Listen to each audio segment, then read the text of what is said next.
Hello বন্ধুগণ, আজ থেকে আমি একটা গ্রেটেস্ট মাঙ্গা এক্সপ্লেন করব। প্লিজ সবাই আমাকে একটু সাপোর্ট করো। মাঙ্গা এর শুরুতেই আমরা দেখতে পাচ্ছি আমাদের এমসি একটি অজানা জায়গায় নিজেকে পায়। আমরা দেখতে পাচ্ছি আশেপাশে অঞ্চলে চারিদিকে আকাশে বিভিন্ন দ্বীপ ঘুরে বেড়াচ্ছে। এর আশেপাশে দেখে কোনো প্রাণীর অস্তিত্ব খুঁজে পাওয়া যাচ্ছে না। হঠাৎ করে এমসি দুটো লাল রঙের চোখ দেখতে পায় এবং কেউ বলে ওঠে একটি প্রাণীকে দেখতে পাওয়া যায় যার দুটি চোখ আগুনের মতো জ্বলছে। সেই প্রাণীটি আমাদের এমসিকে নিজের দিকে আসতে বলে এবং বলে যে সে তার জন্য এবিসির প্রান্তে অপেক্ষা করে আছে। আর এই শব্দ শোনার মাত্রই এমসি এর ঘুম ভেঙে যায়। এমসি ঘুম থেকে উঠেই দেখে সে ঘেমে গেছে। এই যে আবার সেই পুরনো ফালতু স্বপ্ন।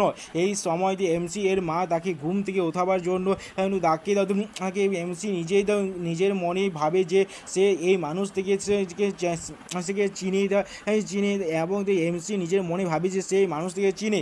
দ্য এবিস এটি আরও কি এমসি নিজেকে বলে আমি কি বর্তমানে অনেক পড়াশোনা করছি বলে এইরূপ স্বপ্ন দেখছি। এই সময় এমসি এর পিছন দিয়ে একজন স্নান করে বেরিয়ে আসতে দেখি আমরা যে সোনা আমি আজকেও বেশি ঘুমিয়ে গেছো সোনা, তুমি আজকেও বেশি ঘুমিয়ে গেছো বাবা। আমি এখনও আর ছোট বাচ্চা নই, আমি 15 বছর হয়ে গেছি। তো কি হয়েছে, আমার শক্তিশালী শরীর তুমি দেখতে পাচ্ছ তো আমি দেখছি না। আমি তো আশা করি আমাকে বাবার নগ্ন শরীর রোজ রাতে না দেখতে হয়। তো এই ছোট বাড়িতে তোমার বাবা তোমার জন্য তো জলদি একটা বড় বাড়ি কিনবে। যখন আমি বড়লোক হয়ে যাব তখন তুমি এবং রিকু নিজেদের আলাদা রুম পাবে। তুমি তখন তখন এই কথায় যে গত 5 বছর ধরে তুমি এই কথায় গত 5 বছর ধরে বলছো যে আমাদের জীবন অনেক বেশি আনন্দময় হয়ে উঠেছে যখন থেকে আমরা সেলফ ডিফেন্স ফোর্সে জয়েন করেছি আর্মি এমসি এর এমসিতে নিজের মনেই বলে বড় ভাই এর আর্মি জয়েন করা 3 বছর হয়ে গেছে। আমিও ভবিষ্যতে আর্মি জয়েন করার কথা ভাবছি। তখন আমি এই যে লাইভকে গুড বাই বলতে পারবো। আমরা আমার ভরসাবিহীন বাবা যার সবসময় টিজ করতে ভালো লাগে, আমার মা যাকে দেখতে রাগী হলেও আমাদের খুব ভালোবাসে, এটি খুবই ভালো লাগে। আমি যে ইচ্ছা করি এগুলিতে যেমন সারা জীবন এইভাবেই চলে। হঠাৎ করে বাড়িটা কেঁপে ওঠে এবং এমসি বুঝতে পারে এটি একটি ভূমিকম্প। কিন্তু আমি জানি এই জীবনটা একদিন শেষ হয়ে যাবে। শুধু একটা জিনিস আমি বুঝতে পারিনি যে এটি এইভাবেই এত জলদি শেষ হয়ে যাবে। যে একটি টাওয়ার লক্ষ্য যায় যে দূর থেকে। তুমি কি মজা করছো আমার সাথে?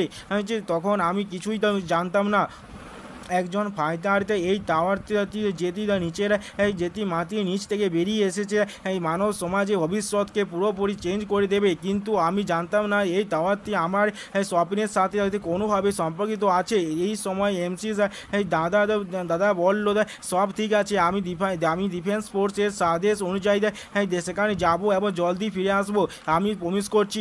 আস্তে আওয়াজে বলল সে। তারপর থেকে আমরা ভাইকে আর কন্ট্যাক্ট করতে পারি না। খবরের চ্যানেলে বলা হয় যে সব কিছু ঠিক থাকবে যদি আমরা ঘরের মধ্যে থাকি। এই কিছুক্ষণের মধ্যে খবর চ্যানেল বন্ধ হয়ে যায় এবং রেডিও তো সেম কথা বলে যাচ্ছে বারবার ধরে। এই বাইরের দিক থেকে শোনা যাচ্ছে সবাই ঘর থেকে ছেড়ে শেল্টারে যাচ্ছে। যে আমাদেরকেও শেল্টারে যাওয়ার জন্য নির্দেশ দেওয়া হয় মা দাদার জন্য একটি চিঠি লিখলো বাড়ি ছাড়ার আগে। আমি অনেক কিছুই দেখতে পেলাম শেল্টারে যাবার পথে। এটি দেখে মনে হচ্ছিল যে আমাদের আশেপাশে পরিস্থিতি আমাদের কিছু বলার চেষ্টা করছে। আমি গাড়িতে যাচ্ছে এইরকম সিপাহীদের মুখ দেখতে পেলাম এবং আমি তাদের মুখে হতাশা দেখতে পেলাম। পুরো গাড়িতে ভয়ঙ্কর আচরণ রয়েছে এবং একটি দুর্গন্ধ গাড়ি থেকে বেরিয়ে আসছে। যা বাবা বলে উঠল কি হচ্ছে এসব দুনিয়াতে? শেল্টারটি পরিযায়ী মানুষে ভরে গিয়েছে, কিছু মানুষ কথা বলছে। এটি মনে হচ্ছিল যে সবাই মৃত্যুর জন্য বসে আছে। বাবা বলল তাড়াতাড়ি এখানে এসো। কিন্তু এই শান্ত পরিবেশও সেখানে পরিস্থিতি খারাপ করার মানুষ রয়েছে। তারা এই সব করছে নিজেদের অস্তিত্বকে বোঝাবার জন্য। তুমি আমার ওই পাউরুটি চুরি করেছো?